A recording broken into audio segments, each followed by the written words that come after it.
സംസാരിക്കാം. ചോദ്യങ്ങൾ വേണ്ട, ഞങ്ങൾ പ്രസ് കോൺഫറൻസ് പിന്നെ ആർട്ടിസ്റ്റുമായിട്ട് വെച്ച് ചെയ്യുന്നതായിരിക്കും. എല്ലാവർക്കും നമസ്കാരം.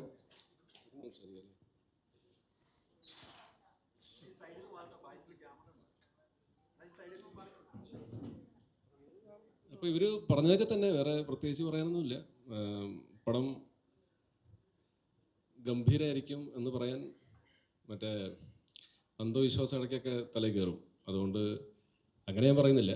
പക്ഷേ നിങ്ങൾക്ക് എല്ലാവർക്കും ഒരുപാട്, അത് ഹൈദരാബാദിന് ഒരുമാതിരി ഒരു ചിരിയിരിച്ചത്.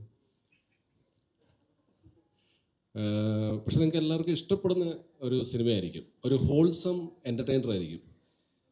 ആദ്യമായിട്ട് പല ലാംഗ്വേജിലും ഇതിൻ്റെ ട്രെയിലർ റിയാക്ഷൻ കണ്ടപ്പോൾ ഭയങ്കര സന്തോഷം തോന്നി.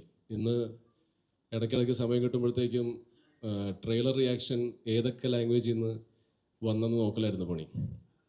ഹിന്ദി, പഞ്ചാബി, ബംഗാളി, അങ്ങനെ ഒരുപാട് ലാംഗ്വേജസിലെ ഓഡിയൻസിലേക്ക് നമ്മുടെ ട്രെയിലർ എത്തിയെന്ന് പറയുന്നത് ഒരുപാട് സന്തോഷമുണ്ട്. അതിനകത്ത് 1-2 ട്രെയിലർ റിയാക്ഷനിൽ അവർ പറഞ്ഞത് 1ഉം 2ഉം കണ്ടിട്ടില്ല, ഇനി കാണാൻ പോകുന്നേ ഉള്ളൂ. പക്ഷേ ഇതിൻ്റെ ട്രെയിലർ ഭയങ്കരമായിട്ട് അവർക്ക് ഇഷ്ടപ്പെട്ടെന്ന്. അത് എങ്ങനെ അവർക്കത് അവരുടെ കണ്ണിലേക്ക് എത്തിയെന്നുള്ള അറിയില്ല, പക്ഷേ ദ ലൈക്ഡ് ഇറ്റ്. ആൻഡ് അവർ ക്യാരക്ടേഴ്സിൻ്റെ പേര് റിയാക്ഷൻ പോകുമ്പോഴത്തേക്കും ക്യാരക്ടേഴ്സിൻ്റെ പേരും പറയുന്നുണ്ടായിരുന്നു. അപ്പോൾ അത് ഒരുപാട് സന്തോഷം നൽകി. Thank you. പ്രസ് കോൺഫറൻസ് ഞങ്ങളുടെ കഴിഞ്ഞു. അപ്പോൾ ഒരു 2 വാക്ക് പറഞ്ഞിട്ട് അങ്ങ് നിർത്താം, ഒരു ഫോട്ടോ.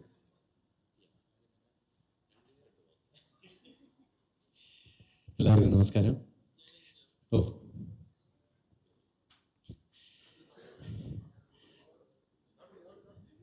ആട്3യുടെ പ്രമോഷന് വേണ്ടിയിട്ട് ഇത്രയധികം മീഡിയ സുഹൃത്തുക്കൾ ഇവിടെ വന്നതിലും സഹകരിക്കുന്നതിലും ഒരുപാട് സന്തോഷം.